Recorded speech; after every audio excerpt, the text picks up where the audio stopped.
Greetings all, and welcome to Lucas Brews. In today's video we're going to be starting a build of the 1/72nd scale Hasegawa F4U-1A Corsair. For this series I'll be doing the first kit out of this combo set, and based on a poll I did a couple months back, we'll be doing it out of the box, so no 3D printed parts or extra scratch building, just building this kit and maybe doing a couple little things with some scribing, but otherwise pretty much out of the box. I'll also be doing it as Y883, which is an aircraft photographed with and known to have been flown by the notorious Pappy Boyington. So without further ado, let's start building this one.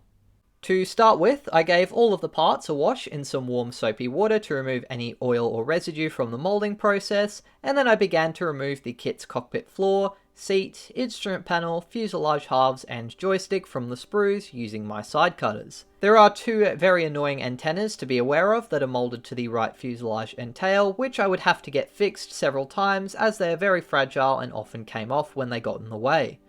Any flash or remaining sprue was then filed off of these parts before the seat and joystick were glued to the inaccurate cockpit floor and the instrument panel was glued to the right fuselage. The two engine cylinder halves were then cut out, cleaned up and glued together, and then I cut out the lower wing parts, radiator and engine cowling. These parts needed a bit of cleaning with a file and a knife to remove seams and sprue joints, but once this was done, the radiators were then glued to the lower wings, and I cut out the upper wing halves, cleaned them up and then glued them to the lower wings. Everything in this kit fitted together really well, and some bulldog clips were all that was needed to hold the wing halves together while the parts bonded.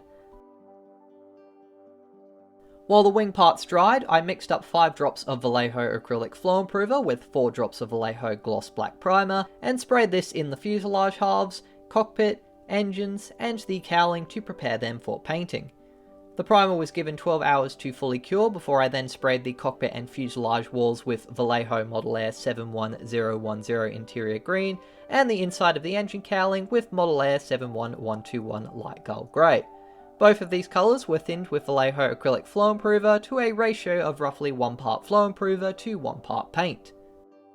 The cylinders were then painted with some Vallejo Model Air metallic aluminium, and once these parts had had around about an hour to dry, I started picking out the details of the engine gearbox with some Vallejo Model Air ocean grey, the cockpit joystick and instrument panel with model colour flat black, and the engine's ignition wiring with some Vallejo model colour saddle brown. In a few areas, I'd applied the cockpit green a little bit too thin, so I used a brush to apply another thin coat, and then painted the ring around the gearbox of the engine with Vallejo model colour gold. No surface details are moulded to the sidewalls or main instrument panel, but decals are included to add a bit of detail, so I applied these onto the model, which was also a good chance to see if this second-hand kit's decals were usable, and fortunately it seemed they would be. Some Vallejo flat black was once again used, this time to paint details on the gearbox, and also the rear bulkhead the engine is moulded to, before I then glued the cockpit floor to the right fuselage. The fit of these parts was excellent, and once in place, the joystick button received some vermilion red, and then I joined the two fuselage halves together with Revell Contact to Professional, followed by the wings.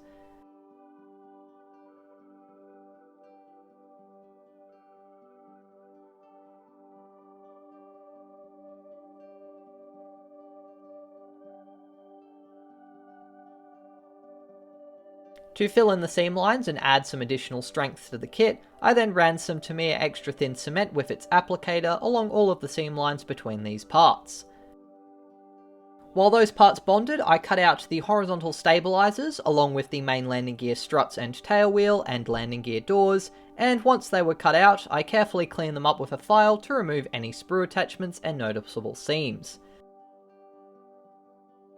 For the main wheels, I also sanded one side of them a bit heavily to give a subtle weighted effect, causing a flatter side on the tyre. I then attached the horizontal stabilizers to the fuselage with Revell Contact to Professional, and once again ran some of the Tamiya extra thin over the joints. The engine and cowling were then attached to the front of the fuselage and fitted together perfectly with some very nice guide pins to help line everything up.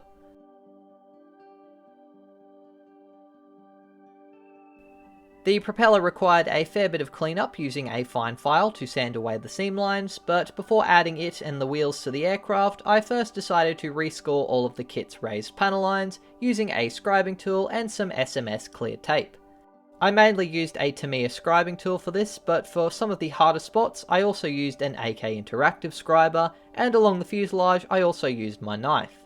I found that the kit's raised panel lines were too shallow and messy to be used as a guide alone, but the SMS clear tape meant I was able to get some really nice straight lines.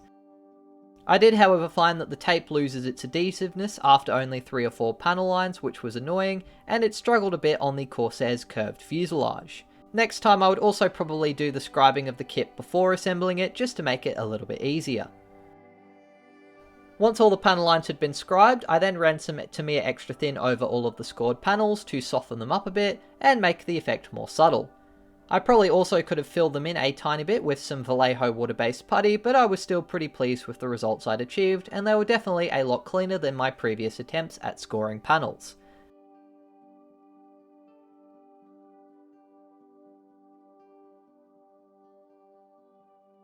Generally, the Hasegawa kit seems to be pretty accurate, but it was missing the noticeable large access hatch on the forward fuselage, so I used an AK Interactive scribing guide to score it in using a needle after I'd matched it up with the size of the Tamiya kit's access hatch.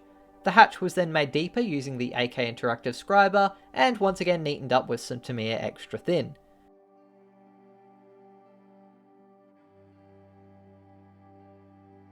Strangely, the cowling in this kit has recessed panel lines, but they were very shallow, so I ended up going over them very lightly using the various scribing tools I had to make them a little bit more prominent. I'm still really trying to get the hang of scribing, but these are probably the best results I've achieved to date, and it was a lot of fun to practice on this smaller kit. There were however a few mistakes and seam lines that needed filling, so I used some Vallejo water-based putty applied rather liberally, and then once it had been applied, let it set for a few hours. If anyone notices I have a bandage on my finger, this was actually caused by a cat rather than anything related to modelling.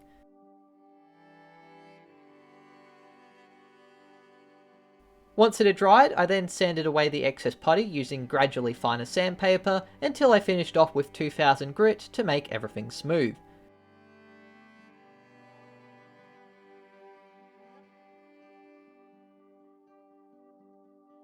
Some of the panel lines needed to be gently rescored with a knife, and once done, I gave the model a soak in some water to remove any debris from the putty and sanding.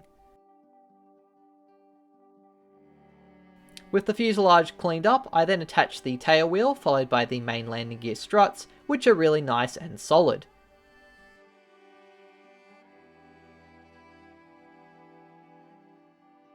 Following this, I reattached the fuselage and tail antennas for the second time, added the kit's included exhaust pieces, and then started to add the landing gear bay doors.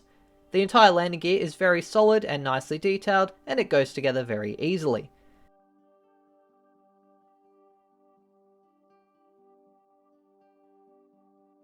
Unlike with most kits, there's nothing to attach the propeller to make it spin, though it fits tight enough to the engine that you don't really have to glue it into place. The main wheels were then glued onto the struts, and I placed the aircraft on a flat surface and lined up the sanded surface of the wheels so that they would sit flush on the ground. The tail wheel doors were the last parts to be added, and once in place, I covered over the cockpit and engine with some blue tack to mask them off, and I was ready to prime the model for painting. I once again used a mix of 1 part flow improver to 1 part gloss black primer, and sprayed the propeller and upper surface of the model, gradually building up the primer in several thin passes until the model's upper surface was a solid glossy black colour. I then let it dry to the touch, which only took a few minutes, and flipped the aircraft and propeller over to prime their undersides in the same fashion. Once the primer had been given around about 12 hours to cure, the model was ready for some painting, which is what we'll be covering in part 2. Thank you very much for watching this video. I do hope you enjoyed it and got something out of it. If you did, please be sure to leave a like, and make sure you subscribe to the channel so you don't miss part 2 where I airbrushed this aircraft. A massive thank you to my wonderful patrons who helped me not only fund buying this kit, but also the products I use to make them and all of the time I spend making these videos. Without you guys, it wouldn't be possible to keep doing this, so thank you so much. If you've got any friendly advice or want to share some experiences you've had with this kit, please be sure to leave it down in the comments below. It may be a bit of an older kit with not as much detail and a lot of simplification, but it's still available very easily and for cheap, and it's quite a fun little one to put together. That's it for this video, but I'll leave a link to my Corsair playlist in case you want to check out some of my inbox reviews and also see how I've been going so far with my Revell Corsair build. But otherwise though, thanks again for watching, and until the next video, as always, take care and model on.